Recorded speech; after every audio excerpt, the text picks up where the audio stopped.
Muy buenos días a todos los presentes. Estamos en un día más del evento del Quinto Congreso Internacional en Topología y Afines. El día de hoy vamos a empezar la jornada con la conferencia a cargo del doctor Renato Benasik.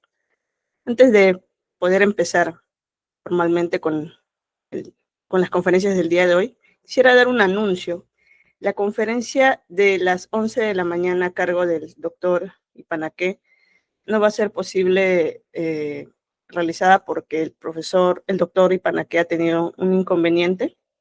Si es que la jornada matutina terminará a las 11 de la mañana. Bien, vamos a empezar con esta primera conferencia. Doctor Benasik, por favor, ¿podría proyectar su pantalla para poder presentarlo? Claro, buenos días. ¿Puedo compartir la pantalla entonces, no? Sí, por favor. Un momentito.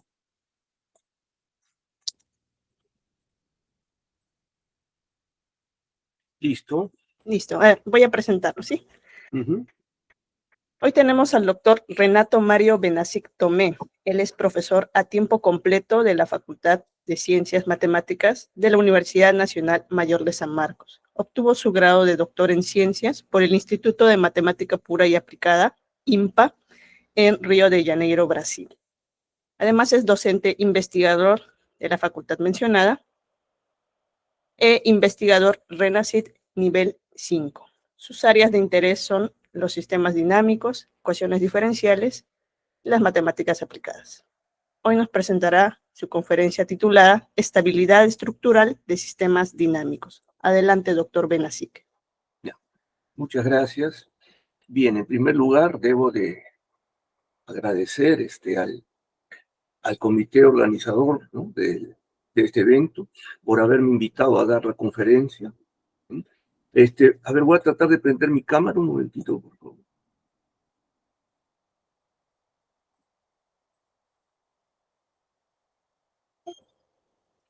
Perfecto, creo que ahora sí. Muy bien, les decía entonces que estoy profundamente agradecido al comité organizador por permitirme hablar una vez más en este importante evento que realiza la Facultad de Ciencias Matemáticas a partir del grupo de investigación Pedro Contreras. Bueno, el día de hoy he elegido un tema un poco, digamos, de nivel básico, intermedio, con la idea de atraer, ¿no?, investigadores, futuros investigadores, estudiantes, ¿no?, para esta área. Es una área que tiene dos partes, ¿no?, la parte teórica y la parte aplicada. Voy a tratar de hablar de ambas partes, ¿no?, digamos, para que se vea la importancia del tema estabilidad estructural, lo cual tiene también muchísimas consecuencias teóricas. Bien. Bueno, entonces, como introducción, vamos a empezar con este tema, ¿no? Ecuaciones diferenciales ordinarias con parámetros. Esta es la parte aplicativa. Entonces, es muy frecuente que el modelamiento de un problema aplicado, ya sea a la física, algún problema de ingeniería, biología, economía y un largo etcétera, nos lleve a un sistema de ecuaciones diferenciales. Eso es conocido por todos. Correcto. Pero además hay que hacer énfasis en que estos sistemas tienen parámetros. Ejemplo, una ecuación bien conocida porque se trata en los diversos libros de ecuaciones diferenciales ordinarias es el modelo Rapaz-Presa, propuesto por Lotka y Volterra hace más de un siglo. Te recordarán que las ecuaciones son de este tipo: x' igual a x menos bxy y prima igual menos ci de xy, donde x es el número de predadores o el número de rapaces e y es el número de presas. ¿Correcto? Entonces, el modelo más simple propuesto por Lotka y Volterra es el que ustedes están apreciando aquí.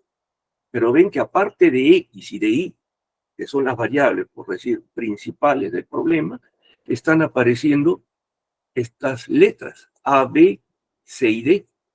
Eso vienen a ser los parámetros. En este caso, este modelo simple tiene 4 parámetros, todos positivos. Correcto. ¿Cómo se determinan esos parámetros? Pues existen diversas maneras de hacerlo. Pero de eso voy a hablar dentro de un momentito. Ya. Bueno.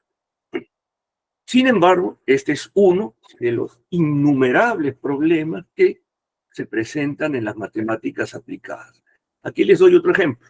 Este es un modelo de la economía matemática. Es el modelo lineal de inflación-desempleo, que fue propuesto por Phillips alrededor del año 1960. ¿No es cierto? Es el modelo lineal.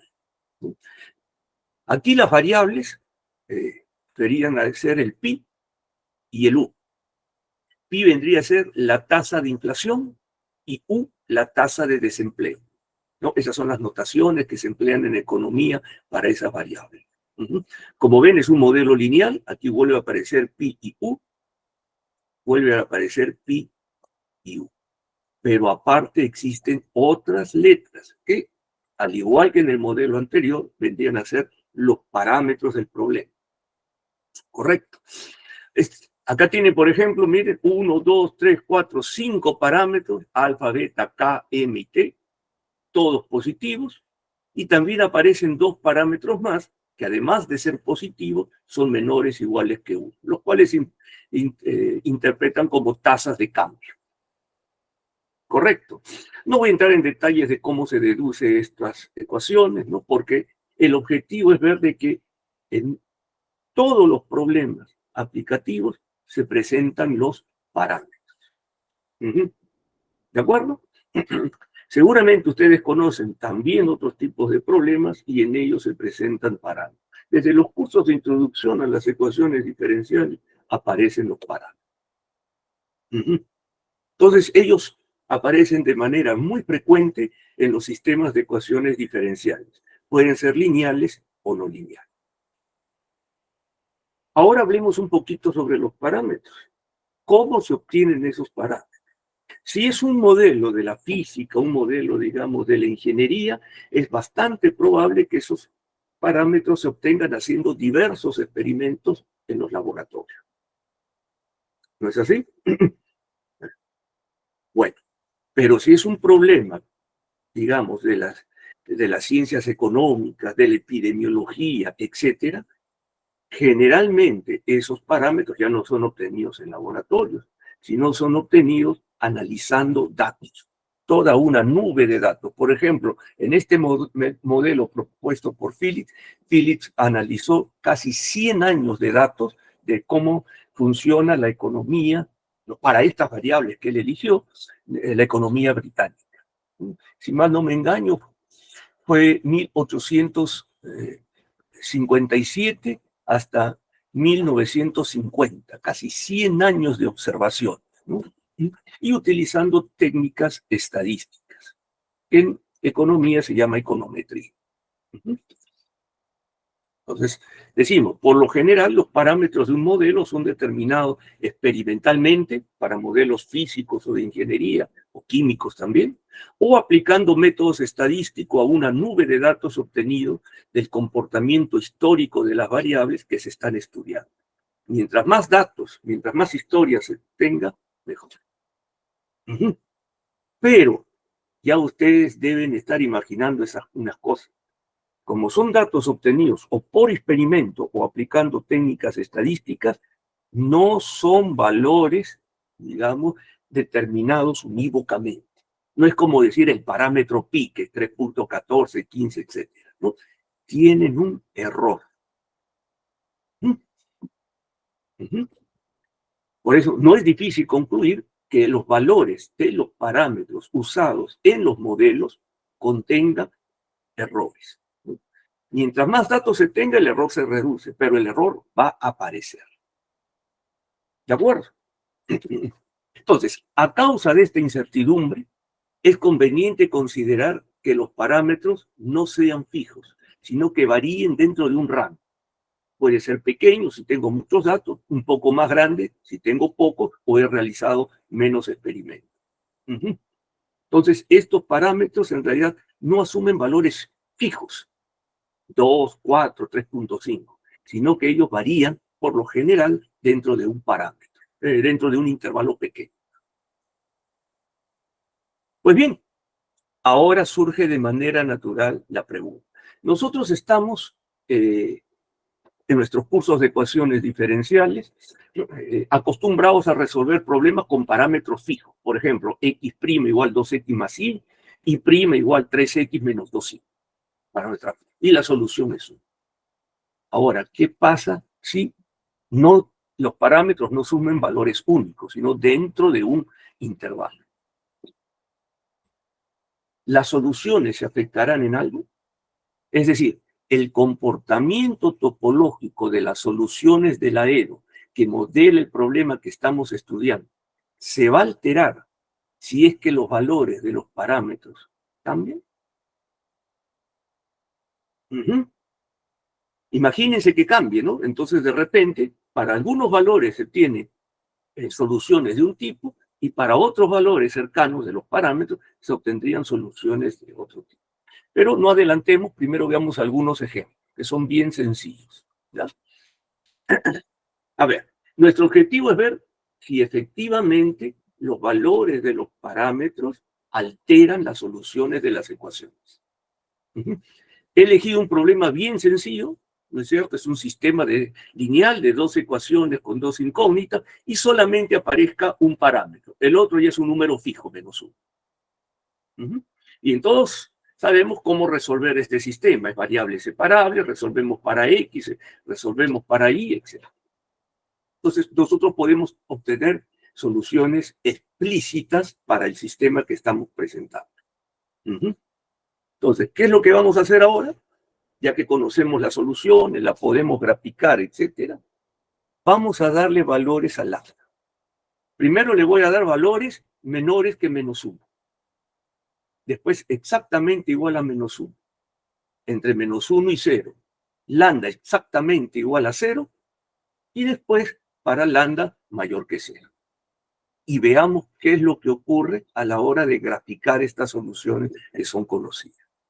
Si el sistema cambia de comportamiento, significa que los valores de los parámetros son importantísimos en el estudio. A ver, aquí está nuestro primer gráfico. Si lambda es menor que -1, observen de que lambda vendría a ser lo que se llama una de las variedades, ¿no? En este caso inestable, porque vamos a tomar negativo, y este también sería de la variedad estable, ¿no? Porque es negativo. Estable las dos, disculpe, las dos son estables. Correcto. Solo que como lambda es menor que -1, lambda va a traer más fuerte, o sea, el eje X va a traer más fuerte que el eje Y. Correcto. Entonces, por esa atracción mayor, entonces se va a tener de que las soluciones son de este tipo. Pueden estar un poco más torcidas las curvas, ¿no? Pero siempre va a aparecer este sistema. O sea, si lambda es menor que -1, este es el comportamiento típico. ¿De acuerdo? No cambia esencialmente la variación de los parámetros. ¿Qué pasa ahora si lambda es igual a -1?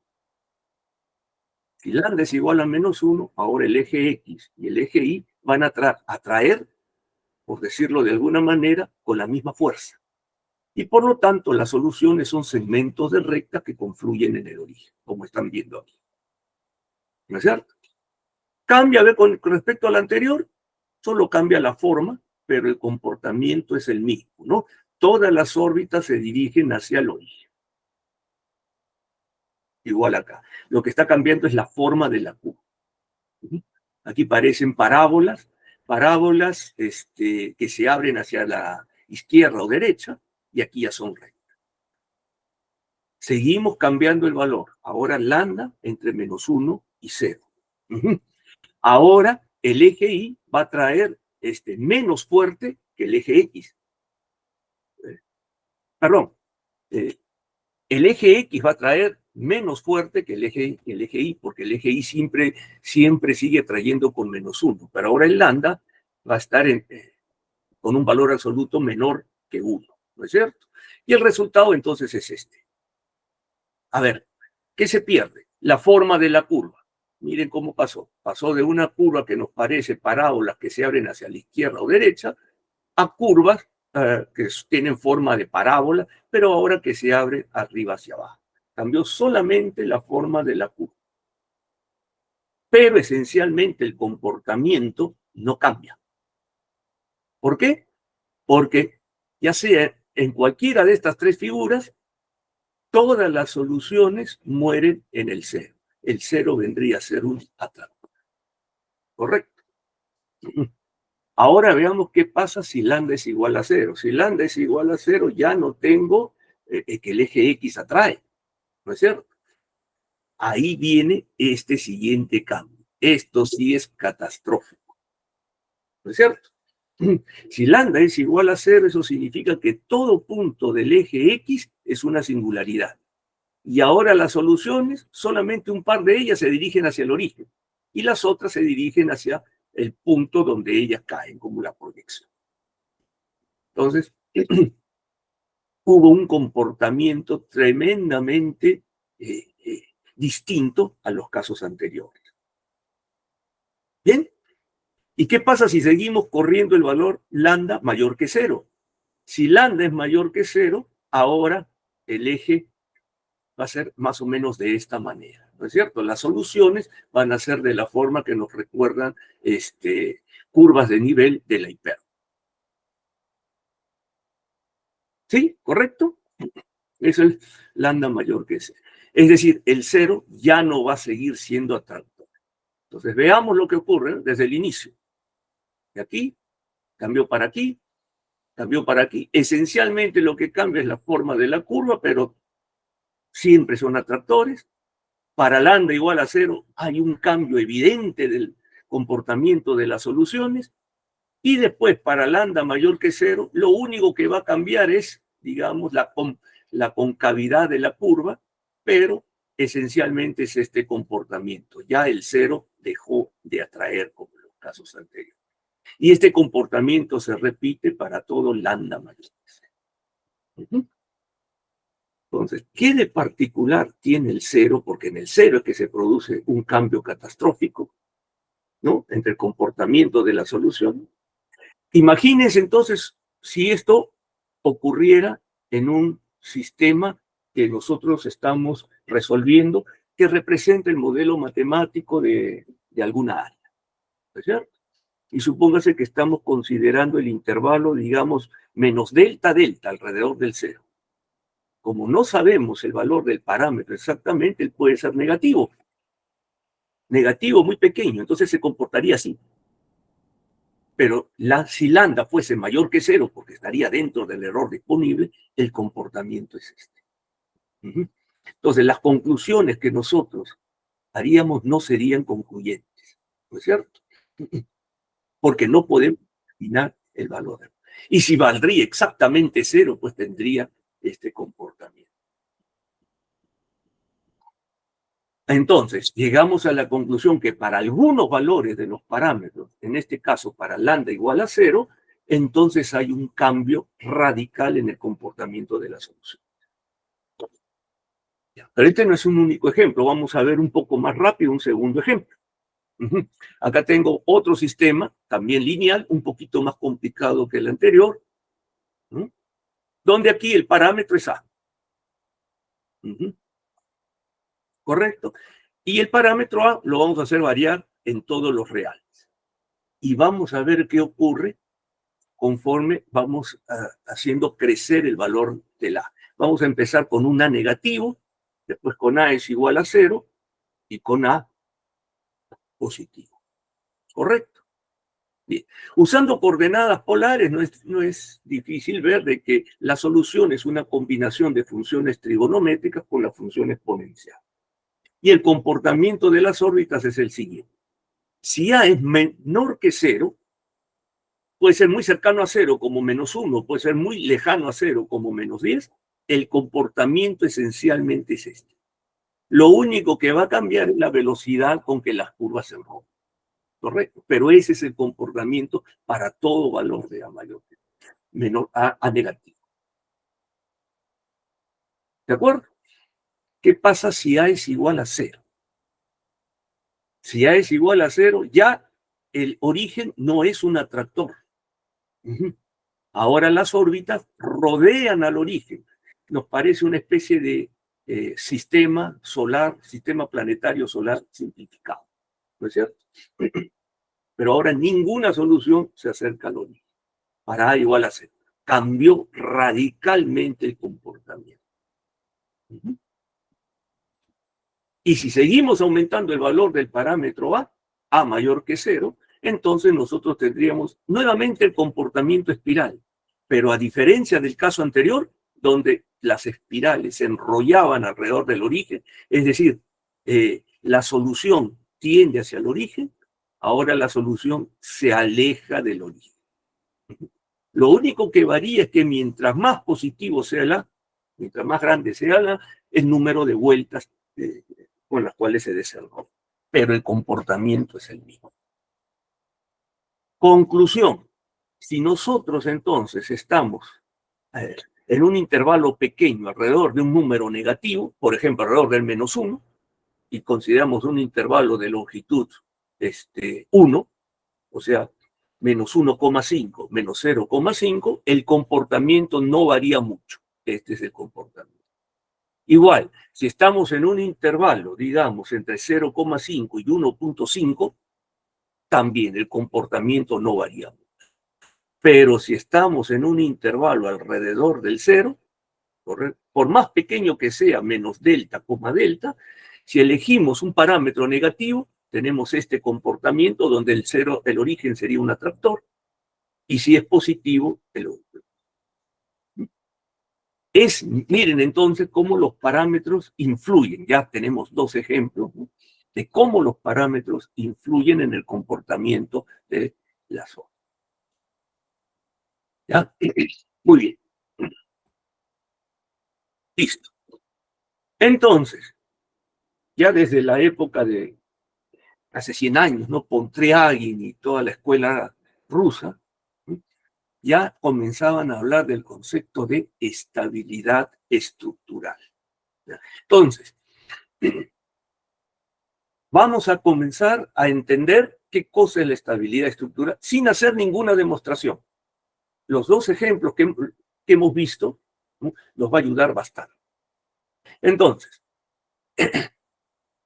la noción que es sumamente útil en el estudio del comportamiento geométrico de las soluciones de un sistema de ecuaciones diferenciales con parámetros es el concepto de estabilidad o persistencia del sistema bajo pequeñas perturbaciones.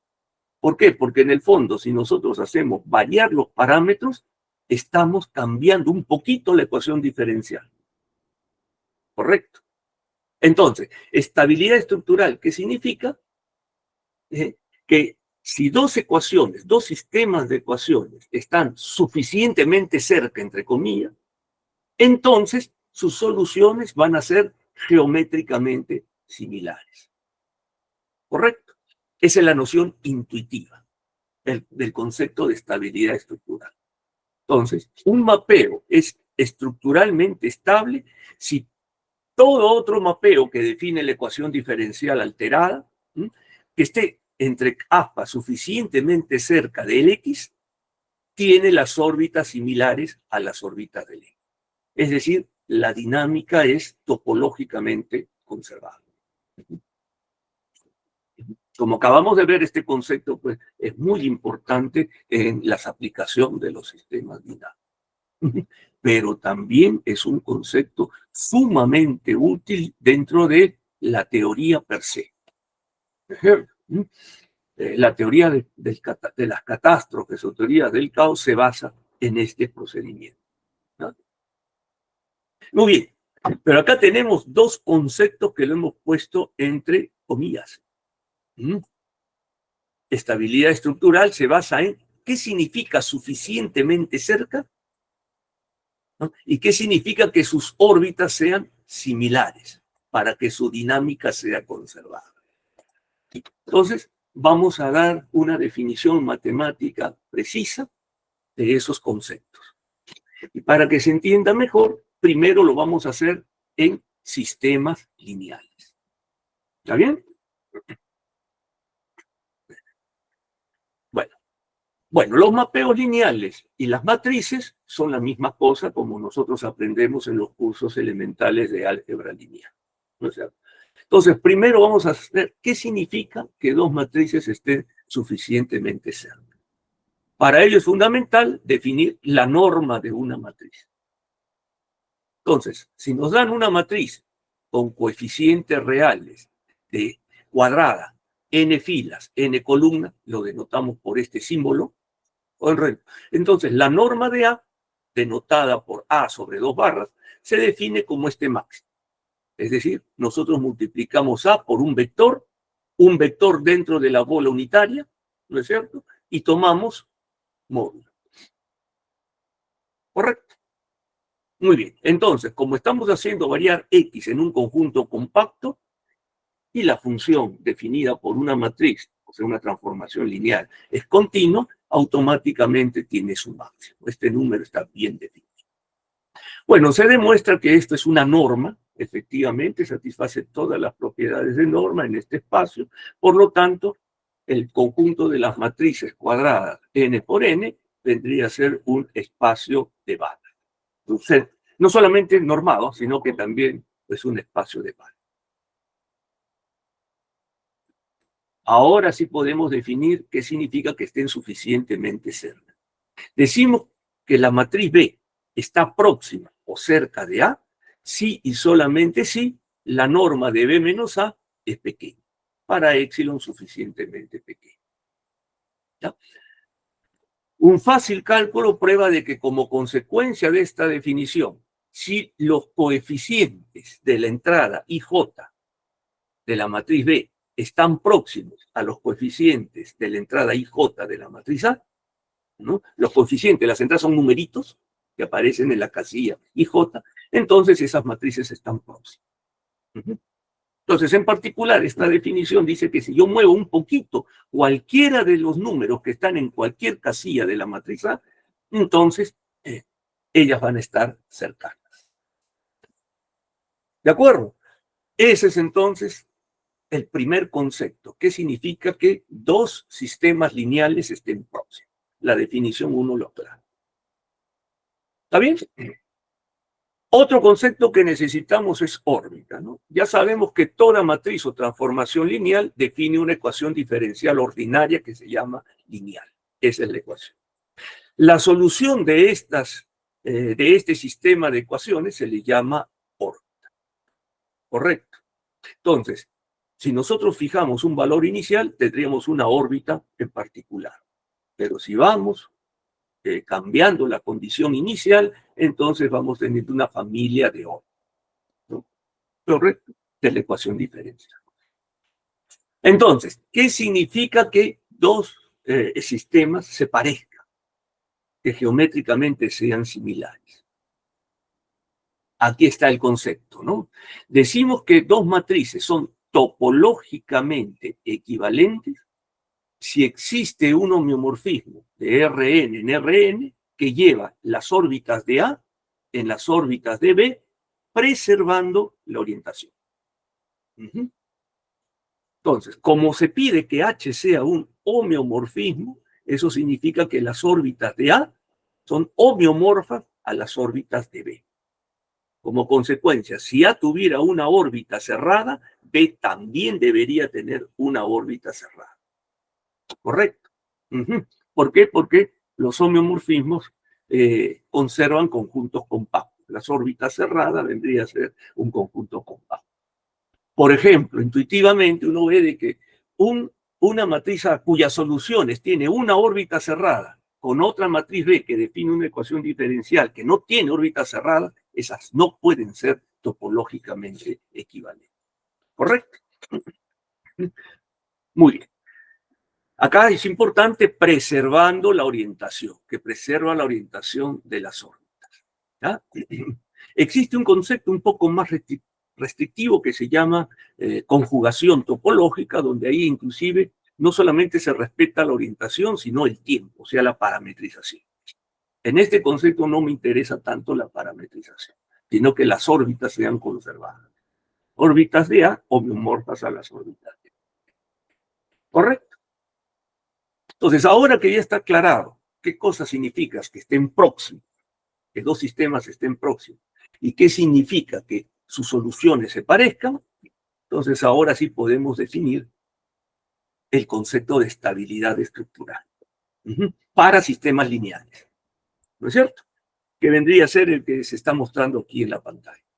Entonces, decimos que una matriz A o el sistema de ecuaciones diferenciales que ella define es estructuralmente estable si y solamente si existe un delta mayor que cero, tal que si B está próximo de A, diríamos en el lenguaje que B pertenece a la bola centrada en A y de radio delta, entonces B y A son topológicamente equivalentes.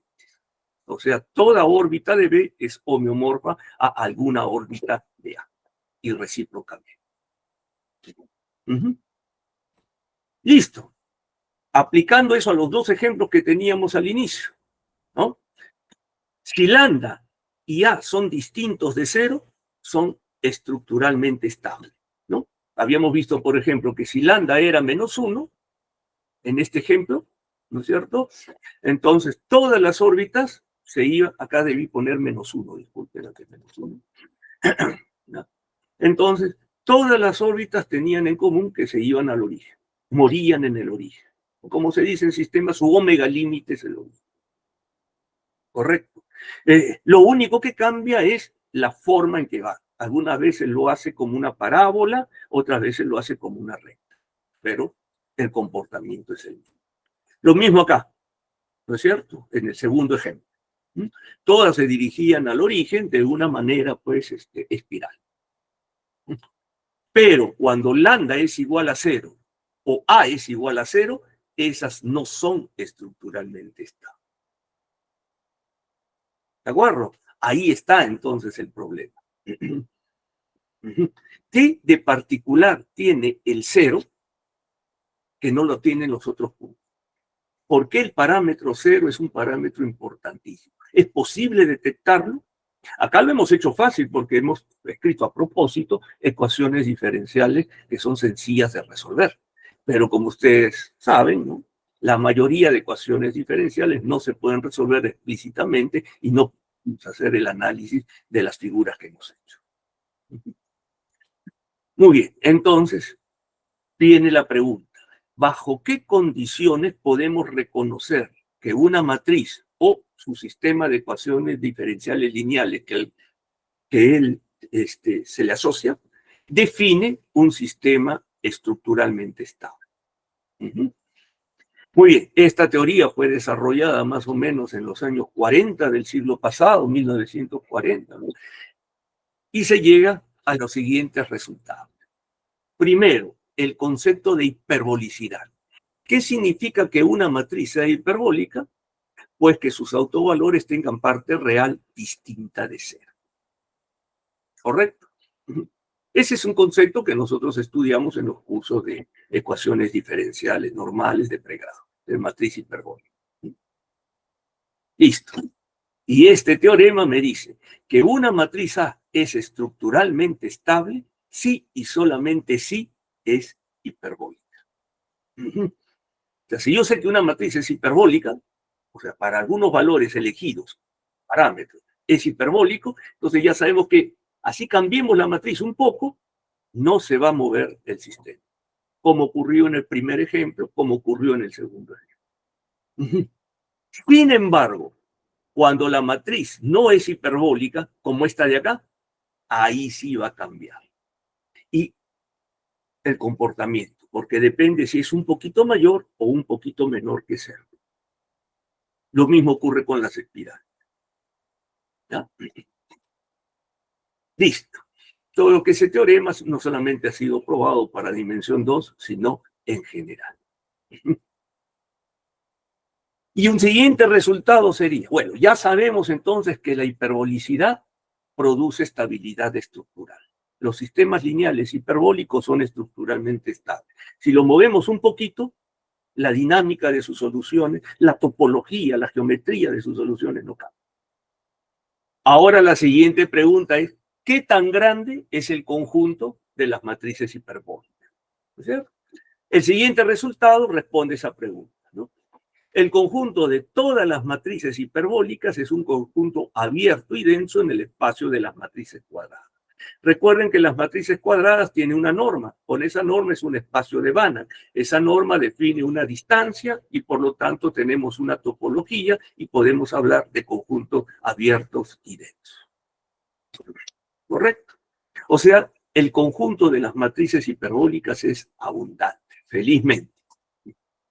Pero existe un subconjunto, ¿no?, que tiene medida cero dentro del espacio de las matrices, ¿correcto?, que no son hiperbólicas y por lo tanto hay que prestarle suma atención. ¿De acuerdo? Muy bien. De hecho, los dos ejemplos que hemos dado responden a este caso. Habíamos dado, las matrices no eran hiperbólicas para lambda igual a 0 o para A igual a 0 en el segundo. Muy bien. Y ahora, para acabar la charla, ¿no?, vamos a ver de que todo esto que hemos hecho para sistemas lineales pueden ir para sistemas no lineales, los sistemas generales. ¿Correcto? Entonces, lo primero que necesitamos es, ¿y cómo medimos funciones? ¿No es decir, distancia entre funciones? Así como medimos distancia de la matriz entre normas, distancia entre las funciones o campos de vectores que definen la ecuación diferencial. Bueno, una notación, U siempre va a ser un subconjunto abierto de Rn y vamos a denotar por este símbolo el conjunto de todos los campos de vectores que son de clase C1. Este exponente significa clase C1. ¿De acuerdo? Muy bien. Aquí está entonces la generalización de la norma de una matriz a funciones que no son lineales, por ejemplo, a los campos de vectores. La C1 norma de X se define como, bueno, se denota así, se le pone el subíndice 1 como el supremo. Esta es la norma del vector, ¿no? Recuerden que X es un campo de vectores, lleva vectores en vectores. Esta es la norma de Rn. Y acá le he puesto la norma de las matrices, porque la derivada de una función evaluada en un punto vendría a ser una transformación lineal, o sea, una matriz. ¿Correcto? Para cada X. Y hacemos variar X en. ¿Cuál es el problema de esta definición? Que ahora X ya no se mueve en un compacto. Y a pesar de que X y su derivada sean continuas, ¿correcto?, no podemos asegurar de que esto sea un número real. O sea que el supremo podría ser infinito. ¿No es cierto? Pues bien, ese problema se soluciona de varias maneras. Una de ellas es definiendo la siguiente manera. Vamos a tomar dentro de este de aquí el subconjunto de tal manera de que la norma C1 sea un número real. Entonces se demuestra que este subconjunto de X1, dotado con la C1 norma que acabamos de ver, ahora sí es un espacio de Banach y funciona como si fuesen las matrices. Correcto. Y me dice qué tan cerca están los campos de vectores. En particular, esta definición me dice que si yo cambio un poquito alguno de los coeficientes, entonces ellos van a estar cerca. Esos campos van a estar cerca. Y recuerden que cambiar un poquito los coeficientes significa cambiarle un poco los valores de los parámetros. Otra alternativa es, en vez de trabajar en el abierto, trabajamos en un subconjunto compacto. Ahora sí, como es un compacto, y como X y su derivada son continuas, ahora sí alcanza no solamente el supremo, sino alcanza su máximo. ¿Correcto? Cualquiera de esas dos alternativas funciona. Muy bien. Listo. Y entonces ya la siguiente definición cae por su propio peso. Decimos que dos campos, X e Y de clase C1, están próximos si y solamente si Y menos X, su distancia C1, es menor que épsilon para épsilon suficientemente pequeño, ¿no? Esta definición que estoy mostrando es la generalización de la que dimos hace un momento para matrices. ¿Y qué significa topológicamente equivalente? Lo mismo. Todo campo define una ecuación diferencial. Si el campo tiene algún término no lineal, la ecuación diferencial es no lineal. Las soluciones de esta ecuación diferencial se le llama órbita. Entonces, decimos que dos campos son topológicamente equivalentes si existe un homeomorfismo, ahora ya no va de Rn en Rn, sino solamente de U en U, pero que sigue llevando órbitas de X en órbitas de Y, preservando su orientación. ¿Ves? La misma definición que en lineal. ¿Correcto? Muy bien. Y esta es la definición de estabilidad estructural en general, no solamente para lineales, ¿no? Decimos que X es estructuralmente estable, sí y solamente si existe un delta mayor que cero, de tal manera que si Y es un campo de clase C1, cuya distancia A, la distancia C1, es menor que delta, entonces X e Y son topológicamente equivalentes. Las órbitas de X son homeomorfas a las órbitas de Y. ¿Correcto? Muy bien. ¿Bajo qué condiciones, entonces, viene un campo de vectores C1 define un sistema estructuralmente estable? La misma pregunta que nos hicimos para matrices. Pues bien, la respuesta es la siguiente. Sea X un campo de clase C1. Decimos que P es un punto singular hiperbólico de X, sí y solamente si el punto anula el campo, eso significa que es singular, y que esto de aquí es una matriz hiperbólica. Recuerden que la derivada evaluada en un punto es una transformación lineal, por lo tanto es una matriz, entonces esta matriz es hiperbólica. Recuerden que matriz hiperbólica lo acabamos de definir de que todos sus autovalores son distintos de cero su parte real. ¿Sí? Muy bien. Un ejercicio casi inmediato, ¿no? Es que las singularidades hiperbólicas de un campo de vectores forman un conjunto discreto. O sea, jamás van a tener un punto de acumulación. Es un conjunto. Por lo tanto, las puedo separar. Un conjunto separado y un conjunto discreto. Entonces, ahora tenemos el siguiente teorema.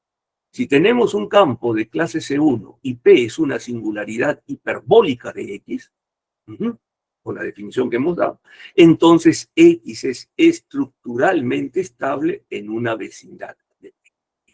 Eso significa que si estoy interesado, ¿qué es lo que pasa con las soluciones alrededor del punto P, el punto singular P? Si este punto singular es hiperbólico, si movemos un poquito el campo, cambiamos un poquito sus coeficientes, en otras palabras, movemos sus parámetros, entonces esencialmente se va a conservar su solución. Se conservan bajo un homeomorfismo. Sus órbitas son homeomorfas. ¿Correcto? Muy bien. Y gracias a que el punto singular, los puntos singulares hiperbólicos son discretos, entonces nosotros podemos perturbar el campo. Sus singularidades pueden ser que cambien un poquito, pero van a seguir siendo, las soluciones van a seguir comportándose de la misma. ¿Correcto? Si no fuese hiperbólico, entonces no es, en la mayoría de veces, estructuralmente estable. Observen que este no es un sí, solo sí. No es una caracterización. Muy bien. Entonces, el problema queda resuelto si es que estamos trabajando en sistemas hiperbólicos, que definen campos que son hiperbólicos. Denotemos por H el conjunto de todos los campos de vectores de clase C1 cuyas singularidades son hiperbólicas. Ahora la siguiente y última pregunta que nos vamos a hacer en esta pequeña charla. ¿Qué tan grande es el conjunto de los campos hiperbólicos que tienen singularidades hiperbólicas? Pues esencialmente ocurre lo mismo que en las matrices. Podemos demostrar este resultado. H es un subconjunto abierto y denso en este espacio. Recuerden que este espacio dotado con la topología C1 se vuelve un espacio de Banach, ¿no? Correcto, para aquellos campos que tengan norma finita. Correcto, se vuelve un espacio de Banach. Por lo tanto, es un espacio topológico. Y si es espacio topológico, podemos hablar de subconjuntos abiertos y podemos hablar de subconjuntos densos. Entonces, las matrices, los campos de vectores hiperbólicos es abundante. O dicho de otra manera, es muy poco probable que encontremos un campo que no sea hiperbólico. Sin embargo, existen, tal como nosotros hemos visto en los ejemplos de luz. Correcto. Muy bien. Estos resultados fueron obtenidos a partir de la década de 1950, 1960 del siglo anterior. Y actualmente la teoría no está para nada muerta, se sigue estudiando, ¿no? Una generalización sería no trabajar en abiertos, sino trabajar en variedades. También existen resultados similares. O sea, a veces también me interesa la forma en la cual converge la solución. Por lo tanto, ya no necesito solamente conjugación topológica, porque los homeomorfismos no identifican la convexidad. Por lo tanto, tengo que definir otro tipo de equivalencia. Y por lo tanto, también tendría que definir otro tipo de acercamiento entre las matrices. Ya no se habla de la norma C1, sino la norma C2, C3, CR. Esa norma también se puede definir en variedades diferenciables, no solamente en abiertos. ¿Está bien? Entonces, acá hay muchas cosas que no las he contado, ¿no? Solamente la parte superficial, ¿no? Pero espero haber sido lo suficientemente profundo para alentar, digamos, a algunos estudiantes o profesores que quisieran trabajar en esta área, que es muy fascinante porque no solamente es teórica, sino también tiene sus aplicaciones, como vi al principio. ¿Es cierto? Aquí está una bibliografía, esta es la bibliografía clásica que nosotros tenemos para entender los temas que hemos puesto allí. Aquí está mi nombre y mi email para los que quisieran contactarse, para hablar de esto u otros temas. Muy bien, muchas gracias entonces por la atención a todos ustedes y estoy al tanto de cualquier pregunta que tengan a bien realizar. Gracias a todos. Muchas gracias, doctor Benasik. Sí, ha sido una charla muy motivacional. Esperamos que haya llamado la atención de varios de nuestros asistentes, ¿no? De repente jóvenes que quieren empezar a estudiar esta rama también, ¿no? Esta especialidad. Por parte del público, quizá hay alguna duda, una pregunta. Los micrófonos están abiertos. Si gustan, también pueden utilizar el chat para formular sus preguntas. Buenos días, ¿se me escucha? Sí, adelante. Bueno, primero felicitar al doctor Benasik, una gran exposición, fue de mi agrado. Tenía dos consultas, doctor. Una de ellas es como decir, ¿hay otra forma de caracterizar para que sea un sistema lineal, sea ya hiperbolizado más que todo? Hay en otro enfoque, otro teorema, porque ahí dijo que era un sí solo sí, ¿no? Cuando es hiperbólico. Quizás hay otra caracterización. Y la otra es que había visto bibliografías, como decir, a veces definen una aplicación, un isomorfismo lineal, se le dice que es hiperbólico, si solamente así, sus autovalores, su norma tiene que ser diferente de 1, en valor absoluto. Es decir, no intersecta con el círculo. Y cuando es en matrices, ahí es diferente de 0, ¿no? ¿A qué se debe ese cambio? No sé. Gracias. Sí, gracias. Excelente pregunta. Con respecto a la primera, en matrices sí es la caracterización. ¿Ya? El teorema que mostré me dice que para que una matriz sea estructuralmente estable, a ver si tengo allí a la mano, ella tiene que ser hiperbólica. Ahí está. Sí, solamente, ahí sí hay caracterización. Si una no es hiperbólica, basta que tenga un autovalor con parte real igual a 0, ya no es estructuralmente estable. ¿Está bien? En los sistemas no lineales, ahí sí no tenemos caracterizaciones, en general. Entonces, lo que se hace es, se da más condiciones a los campos para que se tenga caracterización. De ahí surgen, por ejemplo, los campos de Kupka-Smale, ¿no? Y otras familias. ¿Correcto? Eso es en cuanto a su primera pregunta. En cuanto a su segunda pregunta, también es muy interesante, puede confundir. Lo que pasa que hay dos tipos de sistemas dinámicos. Los sistemas dinámicos continuos, que se definen a partir de ecuaciones diferenciales que yo he tratado en esta charla, y los sistemas dinámicos discretos. Discretos son aquellos de que no cambian en todo el tiempo, sino que cambian por etapas. ¿Y cómo se describen esos sistemas discretos? A través de ecuaciones en diferencia. Pero la teoría de ecuaciones en diferencias y en ecuaciones diferenciales es paralela. Todo teorema de uno se puede ver en el otro. En particular, cuando nosotros estamos considerando sistemas dinámicos discretos, hiperbolicidad se define como una matriz es hiperbólica si todos sus autovalores no intersectan al círculo unitario, que es lo que usted planteó, ¿no? La pregunta que hizo. Es atractor, por ejemplo, si todos sus autovalores están dentro del círculo unitario. Y es repulsor si todos los autovalores están fuera del círculo unitario. Las soluciones de las ecuaciones en diferencias no son funciones, son sucesiones. Entonces, porque no están definidas en todo el tiempo, solamente en algunos tiempos enteros positivos, por decirlo de alguna manera, ¿no? Entonces, hay que preguntarse si estamos en sistemas dinámicos continuos o estamos en sistemas dinámicos discretos. No sé si contesto su pregunta con eso. Sí, doctor, muchas gracias. La última quizás puede ser, para el caso de variedades, que si podría quizás un poquito desplayarse, porque creo que habló un poco de Sí, diferencialidad en clases C1, C2, el motivo quizás un poco. claro. Lo más fácil de explicar es la norma C1. Esencialmente, ¿qué es una variedad? Una variedad localmente es un abierto de dimensión n si la variedad tiene dimensión n.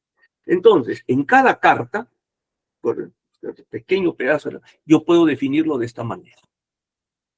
Correcto. Muy bien. Ahora, ¿cuántas cartas tiene una variedad? Puede tener infinita.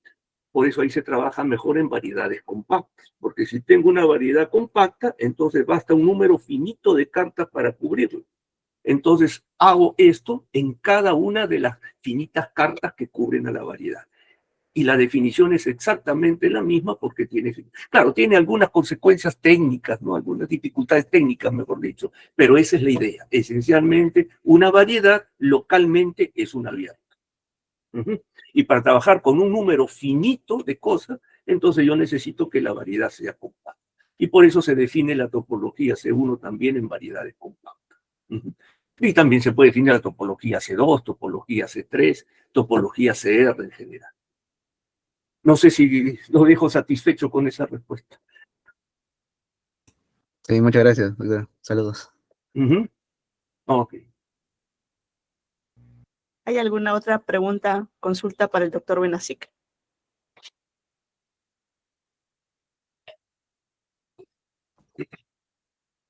Bien, muchas gracias. Nuevamente, doctor Benazik, siempre es un lujo poder escucharlo, ya sea en clase, ya sea en una charla que a veces parece una hora tiempo suficiente, ¿no? Pero en realidad, en la calidad que usted tiene para poder dictar algún tema, es muy corto el tiempo.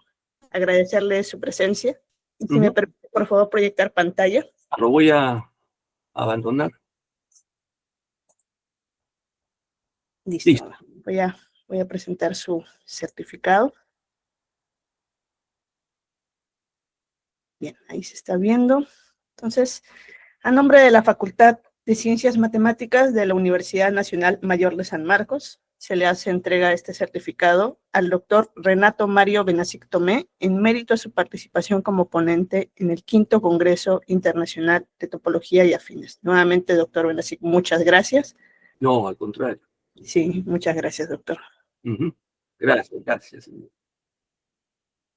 Hasta luego. Hasta luego, doctor. Muchas gracias por su tiempo. Gracias.